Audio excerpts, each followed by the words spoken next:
In the apocalyptic era, he and his sisters had fought desperately just to survive. Yet, to the wealthy and powerful, they were nothing more than insignificant ants beneath notice. On the verge of death, he had awakened a rare ability, the power of reincarnation. With it, he had been reborn directly into the very family of his greatest enemy. Now he was determined to manipulate them into pouring all their resources into raising him, unaware that they were nurturing the very force that would one day lead to their complete ruin. It starts in a high-end delivery room. A woman, about to give birth, is calmly reading a magazine.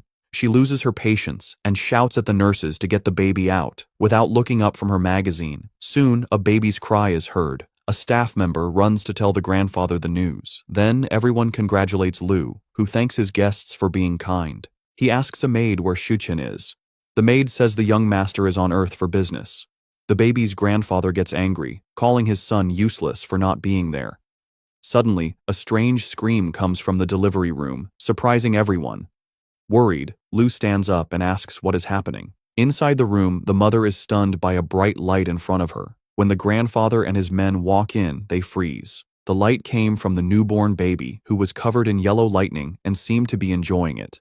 The baby thinks to himself that no one would expect a common person to be reborn into this family and awaken a divine power. A screen appears, telling him that his lightning power has been activated. The grandfather is shocked because his grandson was born with a power that he could never get. He drops his cane and yells that his grandson has a rare, natural gift. The grandfather picks up the baby and celebrates, announcing that the Lu family finally has a true genius. But the baby thinks that he will use this new life to take everything from the family and make sure his father is never reborn. The maids comment that the young master is already smiling and didn't cry, which they see as a sign of a great future. The grandfather promises to use all the family's resources to raise the boy. The newborn, who is our main character, thinks about how the past 6 months have felt like a dream since that man killed him. 1 month after he was reincarnated, his mother drank a special medicine given to her by a maid. After she drank it, a strong golden light glowed from her body. As an embryo, he gained an ability to grow faster and reached D-level power. He thinks about how ordinary people can never be as strong as the powerful families, and how he has already reached a level that others risk their lives for. Our main character wonders what this new ability is, since there are no records of accelerated growth. 2 months later, he was almost absorbed by the mother's original embryo, but was rewarded instead. Using his fast growth, he absorbed the original embryo and gained its natural lightning power. He is excited to have a lightning ability, which is one of the rarest kinds. The main character plans to use the family's best resources to grow even stronger. 3 months later, his lightning power had already reached the next stage. In his mother's bedroom, high heels and women's underwear are scattered on the floor. On the bed, 2 pairs of feet are tangled together. We see the woman with a blonde man while the baby is still inside her. The man asks if she's scared, but she says her marriage is only for political reasons. The unborn baby hears the man question if he is the father, while his mother just asks for more. The main character gets annoyed because their actions are slowing down the rate at which he can absorb energy, so he releases a large amount of energy all at once. His mother complains that it burned her from the inside. At 6 months, his power reached its peak at D level, and he now understands his mother's body. A handsome man is watching her. He looks at her pregnant belly and wonders when the baby will finally be born. Inside the womb, the main character opens his eyes and stares at his father with hatred. He sees the man's face and calls him a mutt. In a flashback, we see the main character in his past life being warned about dangerous beasts. One of his hurt friends tells him to escape as fast as he can.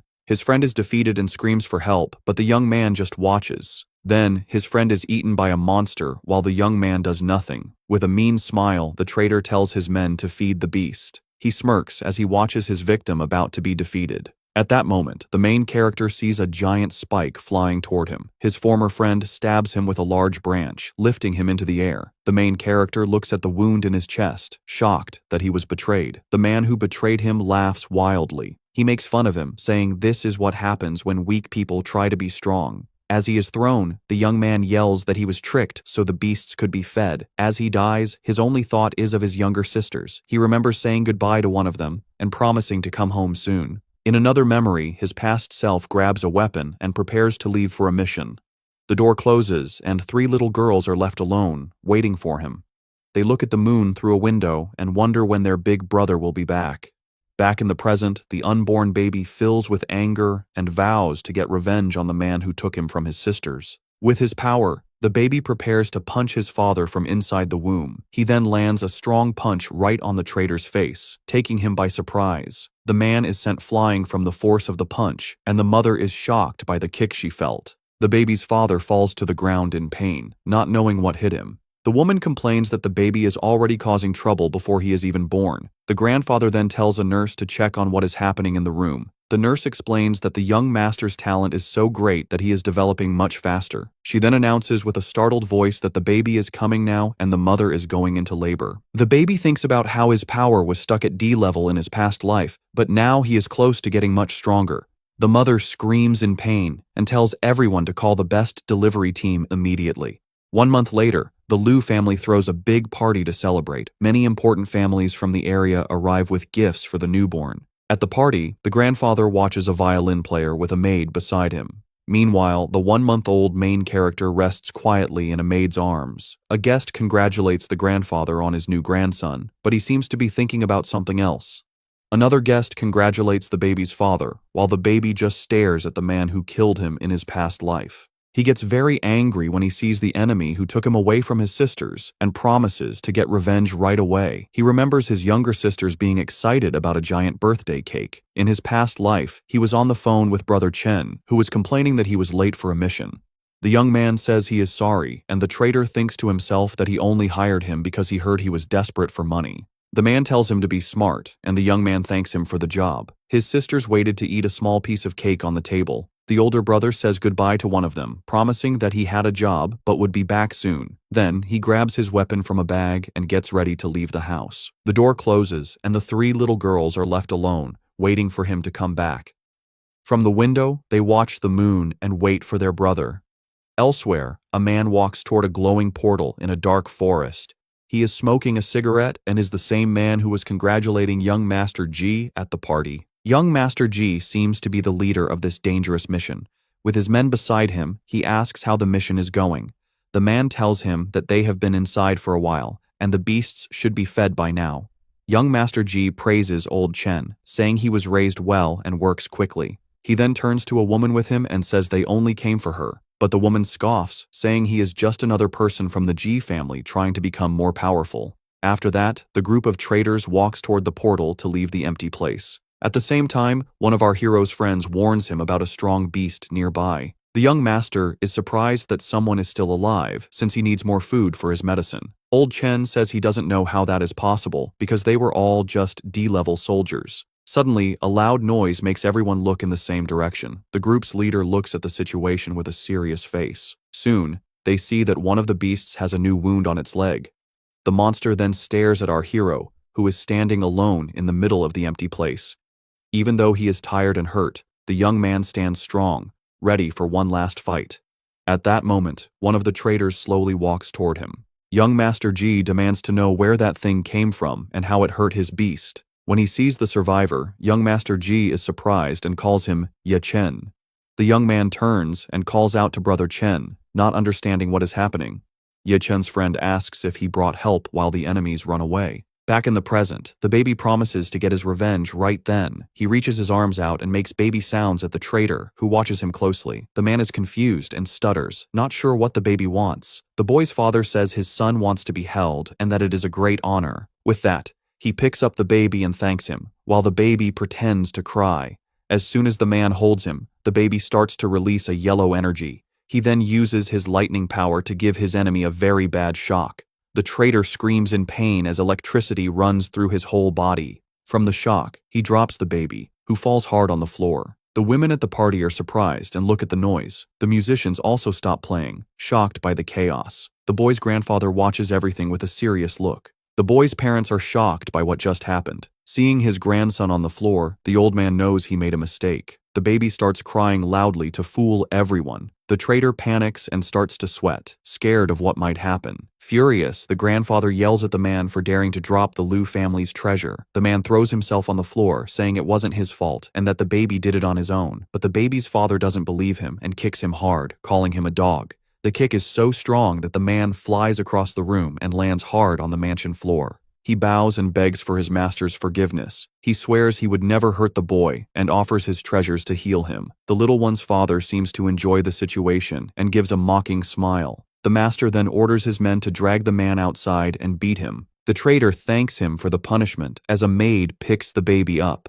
In the woman's arms, the little main character gives a small, evil smile. With a bruised forehead, the enemy stares, confused about what just happened. The baby continues to scream and cry loudly to keep up his act. The old traitor is shocked again that the baby started crying. The grandfather tells the maid to take the young master inside and check if he was hurt. He scolds his son, saying that because of the family's status, they don't need useless people around. With a snort, the head of the family turns and leaves the party, angry about the whole mess. The boy's father gets angry at the old man's words and squeezes the glass in his hand. He shatters the glass with his bare hands. The host turns and kicks the traitor hard in the face. Right after, he kicks him again and orders him to be dragged outside and fed to the dogs. The guards grab him as he begs for mercy, but no one listens. The host tells the guests to continue the party, and the baby thinks about how to get more power. The doctor checks the little one and says he has a strong body and is perfectly fine. The grandfather laughs, happy that his grandson was not harmed and is in great health. But the most important thing for the boy now is to find his 3 sisters. He needs to grow up fast, so he can move around and get that woman's energy. The baby starts crying for milk and the doctor. The grandfather then orders them to call his daughter-in-law to feed the baby and take more spiritual medicine. The boy's mother complains that she just fed him and is already very tired.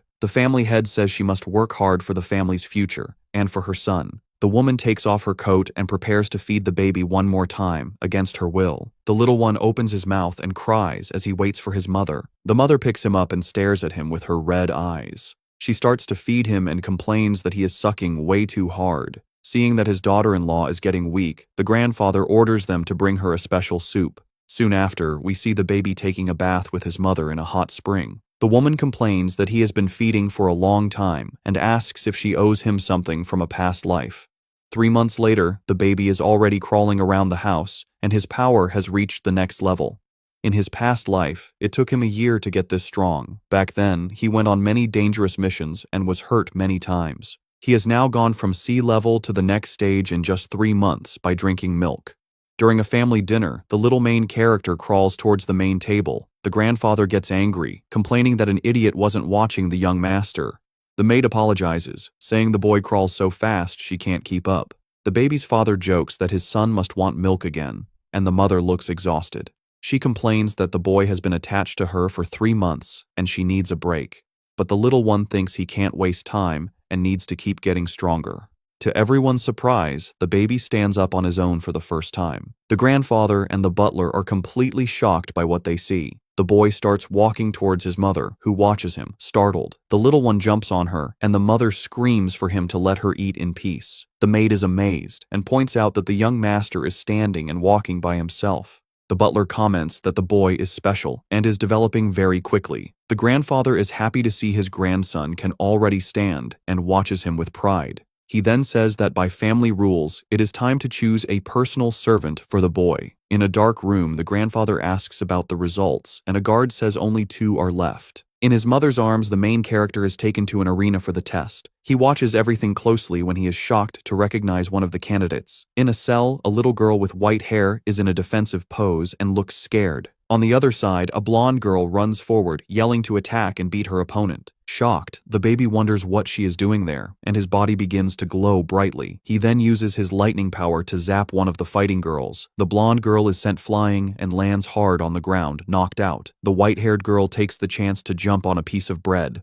Without thinking, the girl grabs the bread and eats it quickly in the middle of the cell. The mother's hair is standing on end. The main character panics, hoping no one saw anything strange. The grandfather laughs and says his grandson has more fighting spirit than his own father. The boy thinks that being a kid is helpful because adults always make excuses for him. The grandfather decides the little girl will be the servant and orders her to be washed and taught manners. The little girl keeps eating hungrily, not caring about anything else. The baby in the crib seems very happy and smiles at his new servant. Meanwhile, the butler explains that she is a death servant and must protect the young master. The little white-haired girl just nods, accepting her new life. He also says she must follow the master and practice martial arts while he sleeps. With that, the little maid goes to the baby's room to start her new job. When she arrives, the boy calls to her and points to himself with a big smile. But the girl pulls out a knife, and her face fills with hate. The baby panics and tries to speak, but can't.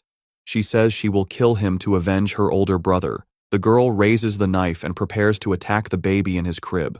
The servant lunges with the knife, ready to hit her target. But the boy dodges the attack with amazing speed and jumps out of the crib. He lands on the floor, leaving a glowing shape of himself behind, which surprises the girl. Then the baby appears next to her, leaving her shocked and speechless. Suddenly, the girl starts to glow with a green light as she gets ready to fight. The main character is shocked to see that she has a wind power. She attacks him with her wind power, but the baby uses his lightning to defend himself. The two powers crash, lighting up the whole room with bright colors. He thinks that using both his powers at once is too much for his baby body. He has a great idea to solve the problem. The main character points and uses a small amount of his thunder power. A small lightning spear hits the girl. The shock paralyzes her for a moment, and she falls to the floor, unable to move. The little one seems relieved but is very tired. Lying on the floor, the servant can still feel the electricity in her body. He walks over carefully and touches the sharp blade. The little one cuts his finger on purpose, and a drop of blood appears. He then uses his blood to write a message on the floor for her.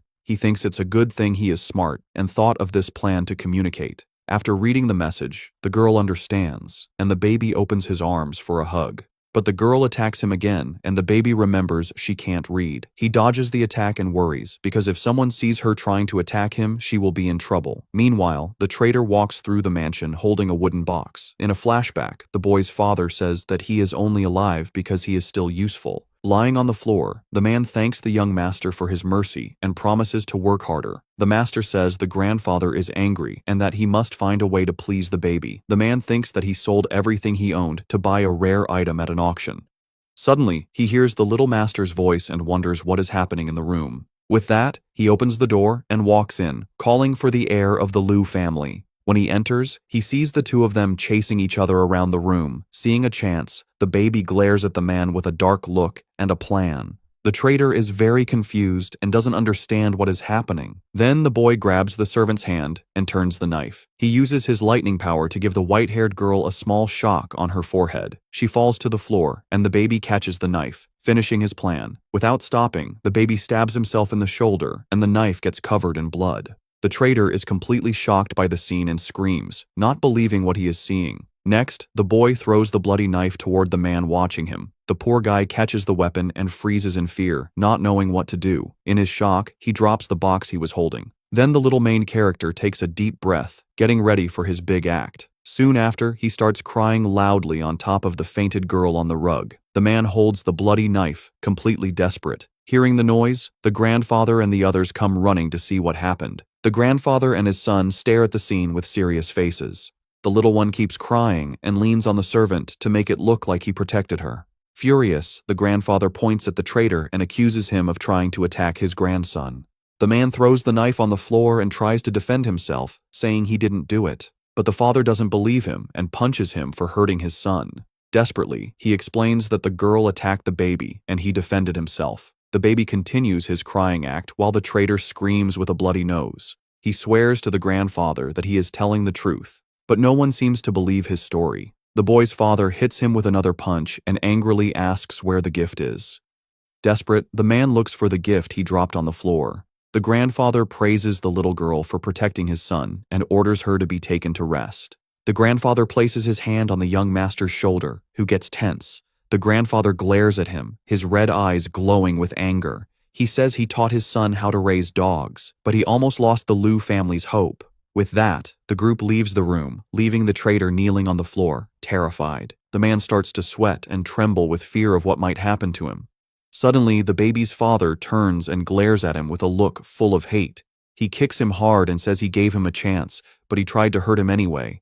The man tries to explain, but the master orders him to be dragged out and fed to the dogs. Seeing his plan work, the little main character is finally relieved. With a wounded shoulder, he looks at the unconscious girl on the floor with worry. Just then, the butler comes over and says he needs to take the servant for medical care right away. But the baby panics when he remembers he wrote a message on the floor, right underneath her. So, the boy lies on top of the girl and shakes his head to stop the man from taking her. The butler then picks up the little master, lifting him off the girl. The butler places him back in the crib while the boy looks very upset. Seeing that the man is about to pick up the servant, he wonders if he should knock him out with an electric shock. Suddenly, he gets an idea and looks towards the maid with a new plan. The butler picks up the little girl, and a pool of blood is left on the bedroom floor. The main character is shocked to see that the servant is also really hurt. Seeing the blood on the girl's clothes, the butler is also very surprised. The baby is confused and doesn't understand how she got hurt. After that, the butler takes her outside and orders the young master's room to be cleaned. Alone in the crib, the boy is relieved but still wonders what is going on. He decides to put it aside for now, as he has more important things to do. He jumps out of the crib, ready for his next plan. In a massage room, a maid prepares a special oil for his mother. The mother then gets a relaxing back massage from one of the maids. She seems very relaxed, enjoying a rare, peaceful moment. But the quiet ends when the baby calls for milk, startling her. He crawls over to her, and the mother complains that he is here again with his big appetite. The boy starts to feed, and his mother complains, asking how long he is going to keep feeding this time. But he knows he needs to grow faster so he can talk and explain everything to his servant. A week later, time is just flying by in the fancy Liu family mansion. And just like that, our main character now looks like a 3-year-old and has finally gotten the hang of talking. The little white-haired servant girl is still giving him some serious side. Aishi's still convinced he's the one to blame for everything that went down with her older brother. So the kid turns to Yi and just drops the bomb. He's her brother. The girl is like totally floored. She just freezes up and her eyes turn a deep shade of red. Then, he asks her if the cake her brother bought for her was any good. That question sends her down memory lane, and she starts getting super emotional. In her memories, she recalls her brother calling her and her other sisters to come eat some cake. The 3 little girls get crazy excited seeing a birthday cake right in front of them. She remembers her big brother cutting a slice of cake for his little sisters. The girl recalls him on the phone getting orders to join his team for a mission. One of the sisters tries to snatch a piece, but another one stops her, telling her to wait for their brother. After that, the 3 little ones are at the window watching the moon and waiting for him to come back. In that moment, the face of his old self appears reflected in the full moon like a memory. In the moon's reflection, his old face blends with his current baby face. He looks at the little girl with a gentle smile, his eyes welling up with tears. Realizing it's him, she can't hold it in anymore and just starts crying. She collapses to the floor and starts bawling her eyes out, just wailing uncontrollably. He covers her mouth and shushes her so no one finds out their secret. With his tiny hand, he tries to muffle the girl's sobs so they don't get caught. Right after, she throws her arms around him, hugging him with all her might, feeling a mix of relief and happiness. Still crying, the little girl asks if the one in front of her is really her beloved brother. But the hug is so tight that he complains he can't breathe in his little kid body. She lets him go, and our guy is a little dizzy, trying to catch his breath. Once he recovers, he gets serious and looks at his sister, needing answers. She watches him intently, tears still streaming down her face. So he grabs her and asks how she ended up here and where their other sisters are. With so many questions, the girl gets overwhelmed and asks her brother to slow down. Finally, the 2 of them calm down and get ready to talk about everything that's happened. The girl starts to explain that on that day, he left for a mission and just never came back. In a flashback, the 3 hungry sisters are waiting, staring at the cake he bought. One of the girls wondered why their brother was taking so long to get back. The youngest one even asks if he abandoned them since he'd never been gone for so long. So, A decided to go look for him and found out about his disappearance at the mission headquarters. There, she saw another hunter's wife yelling at the traitor about her husband vanishing. The guy, having zero patience, called her crazy and shoved her away forcefully. Another hunter shows up and accuses the man of going into the portal with young Master Lui and the others. In that moment, the little servant girl understood that this man was behind everything. The traitor just watches with an annoyed look on his face.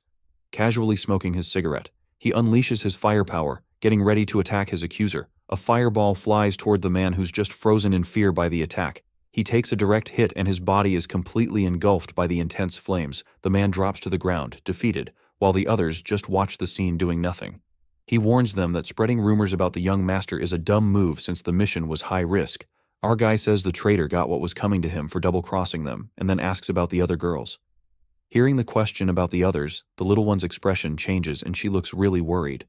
She starts crying all over again, leaving her brother totally confused. Startled by his sister's sudden reaction, he worriedly asks what happened to them. Through her tears, the girl explains she just wanted to get revenge for her brother. But then a whole tide of demons just appeared out of nowhere.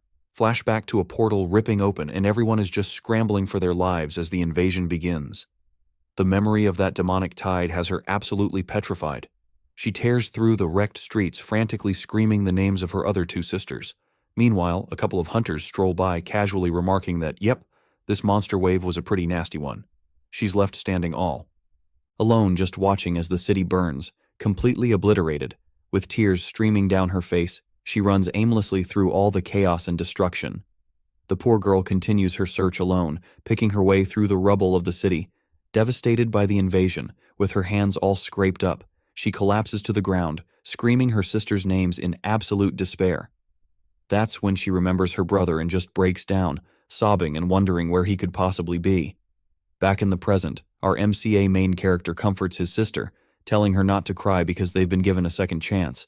His eyes flash red as he vows that some guy named Chen is going to be the very first to pay for this. In some dark and gummy prison, we cut to a hallway that's just splattered with stains.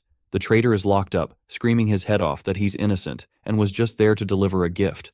Next thing you know, he's slammed against the cell bars, a look of pure terror on his face.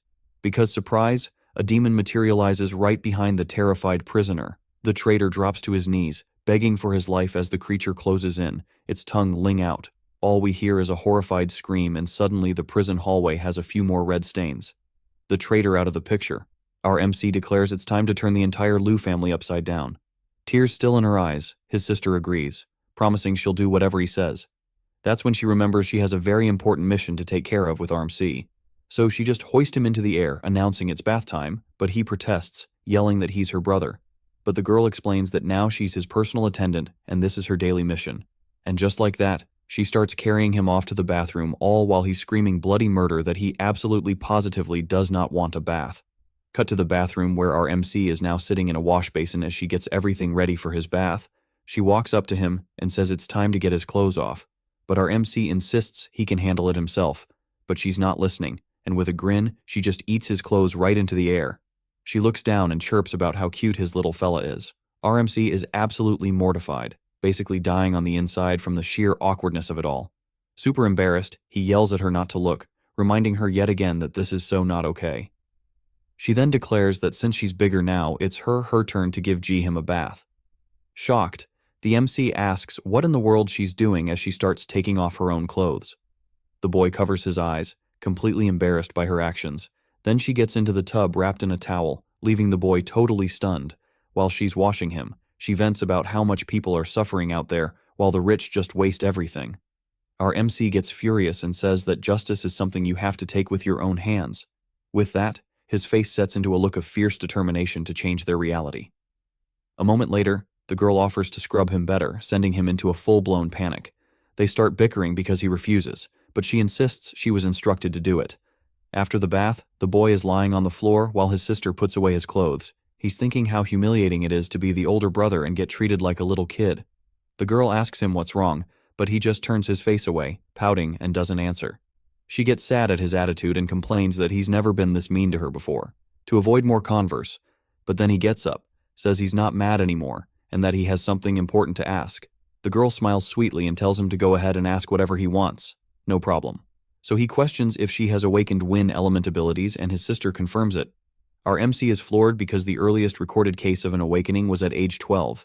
He wonders how she managed to pull off such a feat being so young and with zero training. She just shakes her head and says she's not really sure how it happened either. She explains that a panel just popped up showing her stats and guiding her to awaken her power. Our MC is completely blown away to hear the word panel coming from her. In that instant, he remembers his own system, the one that displays his thunder abilities. He glances at the interface and wonders if her dialogue box is the same kind of thing. Then he asks himself how his sister also got a panel and awakens so incredibly young. She notices he zoned out and asks if something's wrong, but he just brushes it off. He tells her that now that she's awakened her ability, she needs to train hard to get strong. With a determined look, the little girl replies that she's going to train super hard from now on. He pats her on the head and says that out of all the sisters, she was always the most responsible one. Suddenly, they both hear a knock at their bedroom door and freeze. A maid announces that dinner is ready and that the master ordered their mother to prepare some milk for him. She hands a full baby bottle to the MC's sister, who just stares at it, surprised. She takes the bottle, and our MC walks over to her with a new plan already forming in his mind. He says they need to use every resource the Liu family has to get stronger and fast. The girl asks how they're supposed to do that since she's already training as hard as she can to level up. With a mischievous grin, he tells her to open her mouth and discover the secret to power. Although she's a little hesitant, the girl opens her mouth, curious about what her brother is up to. He then pops the bottle into her mouth and tells her to drink up and see what happens. Following his order, she starts drinking the milk while our MC watches her intently. All of a sudden, a purple aura starts swirling around her and she's shocked by the sensation. Confused, she asks her brother why so much power is flowing into her body so easily. RMC explains that their mother's unique constitution turns crystals into something like pure energy. He says it's a substance that even elite squads would have a hard time getting their hands on during missions. But their mom can produce this essence continuously, making her an endless wellspring of power. His sister is shocked, commenting that this is something unheard of at the academy. Our MC suspects that the noble families are hiding secrets and manipulating the masses into fighting their battles for them. With a determined glare, he concludes that they have to uncover every last one of these hidden secrets. His sister then offers him the bottle, telling him to drink some too so he can get stronger. But he refuses, telling her to finish it all and hit her power limit first. Then he starts walking away, his eyes fixed on his next objective. He says out loud that he's going to go eat too while his sister keeps drinking from the bottle. Arriving at his mother's room, the maids wonder why he's back there again. The next thing we see is the boy feeding directly from his mother in the household's pool. The woman complains that she's already provided so much milk that the little brat just eats and eats without stopping. One of the maids quickly orders the others to prepare more medicinal meals for the madam. Our MC thinks to himself that the revenge starts now and that he and his sister are about to append the very order of the heavens. As lightning crashes down over the mansion, he swears that he will turn the Liu family completely upside. Our hero crawls across his bedroom floor, a determined look on his face as he searches for something. Meanwhile, we get a flashback of the traitor freaking out, screaming that the gift was in his hand as he frantically looks for it. Then, our MC peeks under a piece of furniture and spots the little box the traitor dropped. With a satisfied smirk, he grabs the gift, figuring it must be something incredibly valuable to the family. He then opens the box, and an intense blue light illuminates his tiny face. Inside, he finds a large blue crystal and wonders if it's a magic beast crystal. A system panel immediately pops up, informing him that it's a rare thunder element skill crystal. RMC is confused as he had no idea skills could be absorbed instead of cultivated. The system explains that after hunting evolved beasts, there's a chance to get these rare items. Our little guy is surprised that something like this even exists, but gets suspicious, asking how the voice knows his thoughts. In that moment, he's totally shocked. A look of pure panic on his face as he realizes what's happened. The voice says it's in his consciousness, and he scoffs, saying he knows all about these tropes from novels. He remembers that in his past life, he was a student addicted to games and web novels that had systems. In those stories, the main characters get rewards and turn the tables, getting revenge on their enemies. Furious, he yells that the system is useless, but the voice retorts that without it, he wouldn't have even been reincarnated. The MC pauses, thinks for a moment, and has to admit the mysterious voice has a point. With his arms crossed, he then questions its connection to his little sister's system.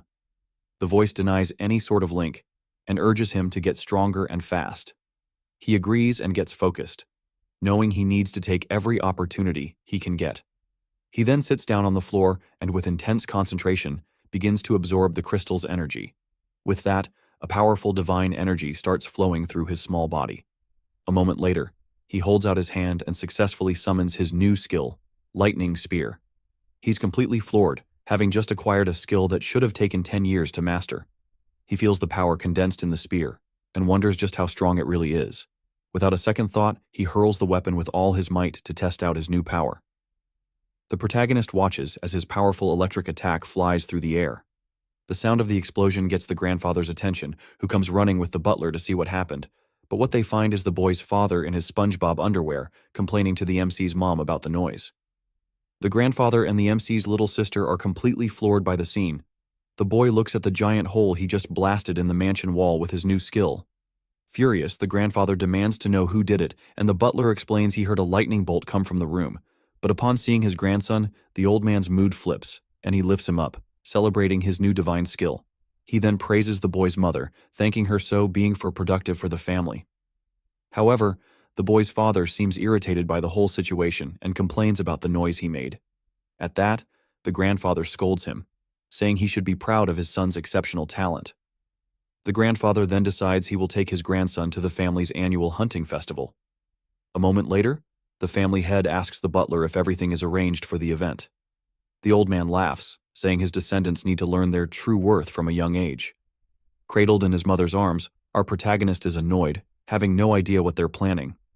And so, the group walks down a long hallway toward the location of the hunting festival.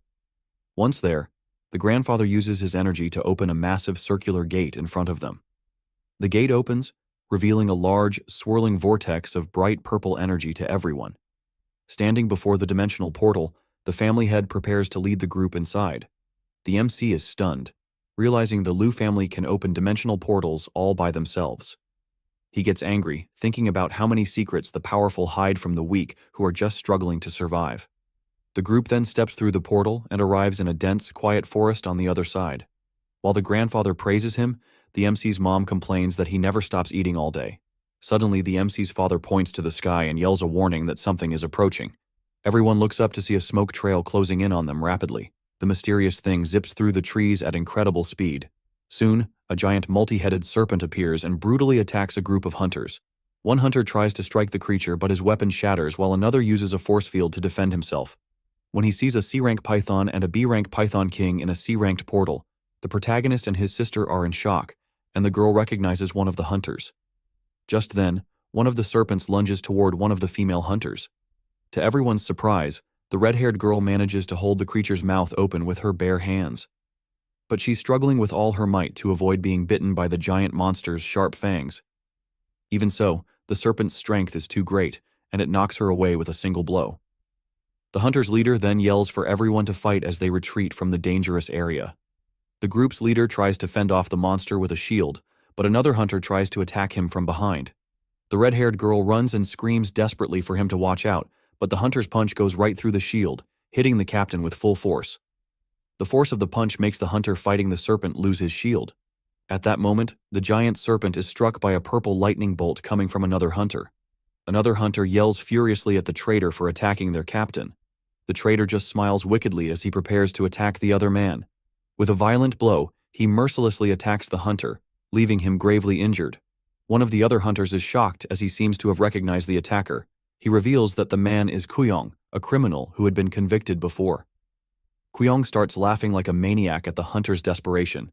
He then kicks the man, sending him flying with incredible force. The injured hunter sources right into the mouth of the giant serpent, which was waiting for him. Our little protagonist watches it all with a grim expression. He remembers his past life when Kui Shan threw a friend to his doom. A splash of blood appears, symbolizing what just happened. Back. Then he watched his friends get taken out one by one. The monster they were feeding with their own comrades emerges, imposing and terrifying. With a cruel smile, the MC's father orders them to feed the creature to form a treasure. He then tells Kyong to attack our hero's past self without a second thought. The henchman rushes toward the young man, ready to deliver the blow, but the guy activates his power and braces for the inevitable clash with his enemy. Ace Fist glows with a powerful energy as he closes in. Their two fists collide in a violent, power-filled impact. He tells us that Kuyong is like a demon who loves to crush people. It's revealed that he was protected by the Liu family and is now one of their goons. Back in the present, his sister wonders how they can possibly save the red-haired girl. But our protagonist seems to have an idea, and his eyes gleam. The MC then continued to torment his mother mercilessly, to the point that she grew frightened and exclaimed in anger that he was a brat, insisting she had told him to watch the battle instead of eating again, complaining that he was unbearably annoying. The MC, however, was so absorbed in drinking milk that he overdid it, unable to swallow anymore. The liquid spilled from his mouth uncontrollably. Seeing this, his mother was disgusted and demanded to know what he was doing. Unable to finish the milk, the MC spat it all over his mother, leaving her pale and revolted. Reflexively, she flung him into the air, crying out in disgust, and treating him as if he were utterly vile. This scene was witnessed by the MC's grandfather, whose expression grew dark with displeasure at the woman's behavior. At that moment, the MC's younger sister leapt high, catching him mid-air, and landed safely with him in her arms. She asked him in a worried whisper if he was all right. The MC signaled her to keep her voice down and instructed that when things turned chaotic later, she should listen for his signal so they could go save Shuang Shuang. Meanwhile, their mother was slapped for her reckless behavior. The one who struck her was her husband, who scolded her angrily, demanding how she could be so careless in caring for a child and calling her clumsy. Shocked at first, the woman's face twisted with fury, and she shouted that he had dared to hit her, something not even her own parents had ever done. She then hurled herself at him in rage, roaring that she had not married into the family to be beaten and insultingly calling him a skinny dog. Irritated by her words, the MC's father quickly summoned stone pillars with his magic to block her attack and declared that she needed to be taught a lesson. Watching the escalating fight, the MC and his sister laughed gleefully, enjoying the spectacle as the two adults clashed. At that moment, the MC's grandfather intervened and separated the two. With a frightening expression, he reminded his daughter-in-law that it was normal for newborns to spit up milk, and as a mother, she had to put the child first instead of being so reckless. He then warned both of them that they carried the responsibility of their families and had to control their tempers. Being scolded in that way, the two finally stopped fighting and looked somewhat fearful. The MC's younger sister whispered to him, asking what they should do, but he reassured her not to worry, since help was coming. It was then that the girl noticed something approaching. The butler also sensed a disturbance in the nearby forest and quickly reported to his master that there was movement. Hearing this, the MC's parents and elder brother turned to observe the situation. From behind the bushes, groups of goblins appeared, sniffing the air and locking onto them. The moment both sides encountered each other, the goblins shrieked to summon their kin, but were instantly slaughtered in the next second. Alarmed, the butler muttered that those were scouts. The MC's father questioned how such creatures could appear here when the surrounding area was supposed to have been cleared already. In contrast, the grandfather scolded that this was what happened when people neglected their studies, wasting their time drinking in bars and causing trouble. He pointed out that a nursing mother's milk was even more potent than pure high-grade essence. From the MC's mother emanated the scent of a woman's milk, which the goblins, with their sharp sense of smell, immediately picked up. It was clear that their target was women like her. With a cunning look, the MC whispered to his sister that such a scent carried a fatal attraction to demon beasts and would inevitably lure high-level ones. At that very moment, goblin reinforcements arrived, answering the earlier signal. They appeared fierce and massive, and among them was even an elite goblin at peak B rank. Without delay, the elite goblin charged straight at the humans, initiating an attack. The grandfather quickly signaled the group to deal with it, and everyone immediately focused their combined strength against the powerful creature. Seizing the opportunity, the MC gave a signal to his sister that it was time to move. Understanding him at once, the girl swiftly retreated and deliberately leapt off the cliff. Yet this posed no danger to her, for her eyes glowed with determination, and her entire body became shrouded in magic, allowing her to take flight. The MC was astonished by this, and asked her when she had learned wind-type flight skills. Beaming with pride, she explained that she had completed a task given by the system, which rewarded her with flight abilities. Curious, the MC asked what kind of task it had been. She admitted that it was nothing more than giving her older brother a bath. She recalled how, during that moment, a system notification had appeared before her eyes. System task: give big brother a bath. Reward: wind-type divine awakening flight technique circuit. Of course, she was the only one who could see it, though the MC himself had a similar system interface. Upon hearing how absurdly simple her task had been, he felt somewhat frustrated with his own system, and thought to himself in disbelief that simply giving him a bath could grant such a rare ability. He found it utterly ridiculous.